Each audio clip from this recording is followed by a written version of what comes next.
Welcome to this explainer. Today, we're cracking open something absolutely urgent: cognitive privacy and the all-out battle for the autonomy of your brain in 2026.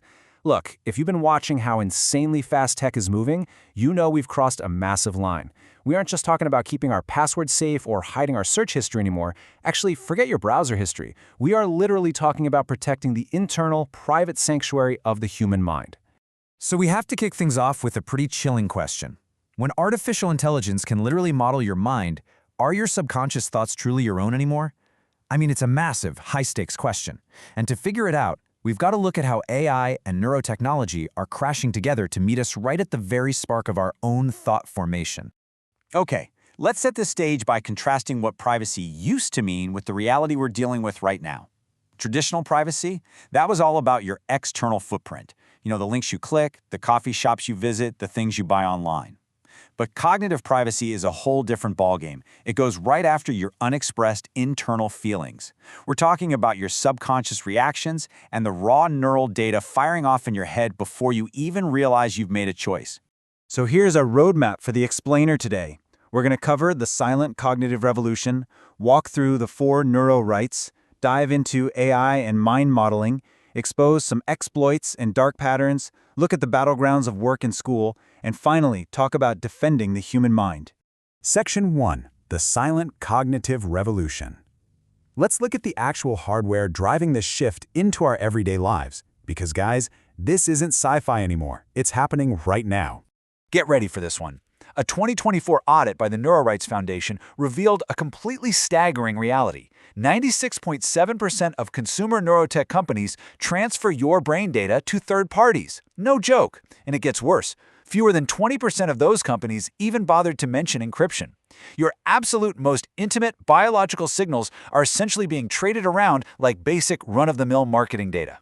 And the reason this is happening is because brain-computer interfaces have completely broken out of the hospital.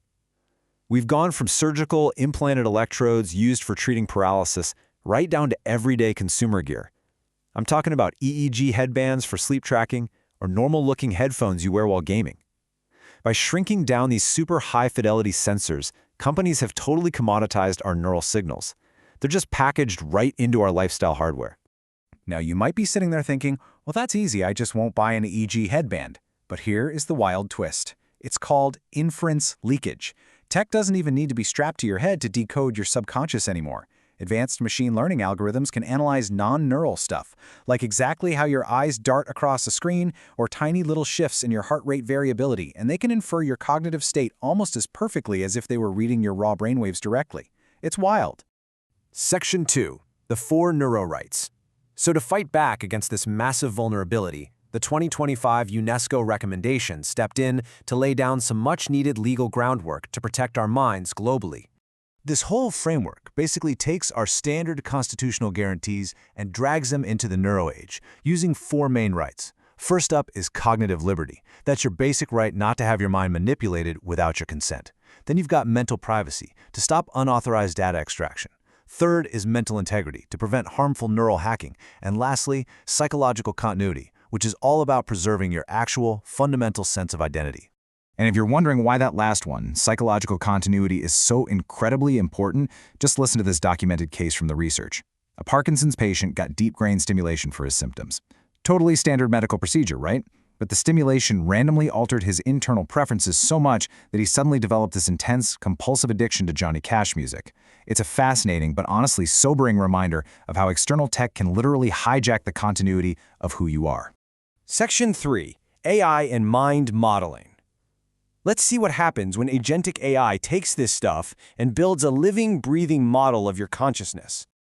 Modern AI doesn't just learn a few facts about you. It actually goes through a whole life cycle to build a persistent file of your beliefs. It starts at birth with 0 data, but man, it scales up fast. By the time it hits maturity, which only takes about 200 interactions, the AI has locked in stable predictive power. It's no longer just reacting to your prompts. It is literally simulating what you're going to think or choose before you even make a move. It's basically excavating an archaeological record of your mind. You know, it gets deeper. The AI is actually mapping out your shadow psychology. It's finding the parts of your psyche that are operating completely below your own radar. By matching up behavioral patterns that totally contradict what you claim to believe, The AI pinpoints your hypocrisies, your projections, and your blind spots in a fraction of a millisecond. It essentially understands the hidden architecture of your mind better than you do yourself. Section 4. Exploits and dark patterns. So, what happens when this AI, which acts as your ultimate intimate proxy, gets manipulated by the bad guys? Well, researchers put together this thing called the Decepticon benchmark. It looks at how deceptive UI designs actively trick AI agents into doing malicious stuff. Now, humans fall for these tricks all the time, sure, but look at how the AI fails. By sneaking in hidden costs, throwing up fake urgency timers, or using simple visual misdirection, attackers can hijack your AI agent.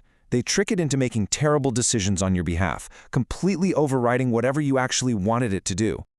And you'd think that upgrading to a smarter, more advanced AI would keep you safer, right? Nope. Thanks to this terrifying thing called the inverse scaling law, larger, smarter models actually overthink things and fall for these dark patterns over 70% of the time. Because they're designed to be so good at following instructions, they end up trusting misleading cues and literally reasoning themselves right into the trap. Which brings us to the real-world exploits like Echo Leak. This was a completely devastating zero-click attack discovered in 2025. Picture this.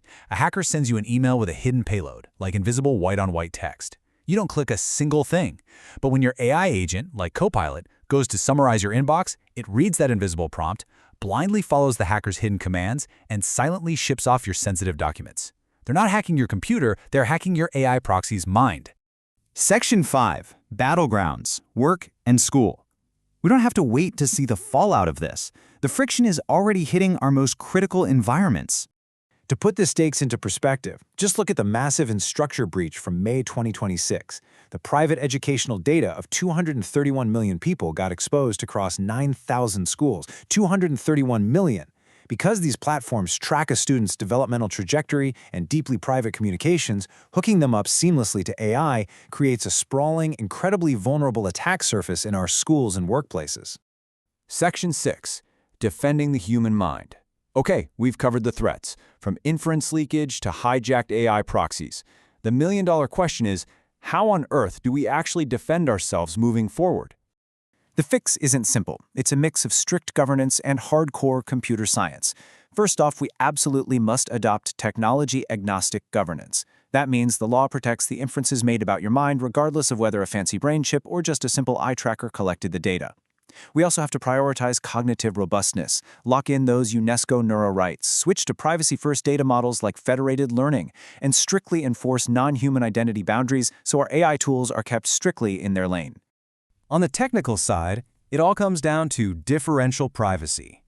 What this brilliant bit of math does is intentionally inject random noise right into the AI models.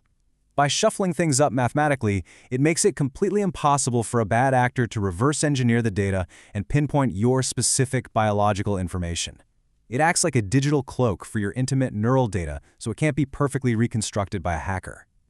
So, as we wrap up, I want to leave you with a massive question to chew on as these technologies keep blurring the lines of cognitive liberty. If an AI can now meet your mind right at the very point of thought formation, how will you protect the boundary of your autonomous self? It's the ultimate challenge of our time. Thank you so much for joining me for this explainer, and stay curious.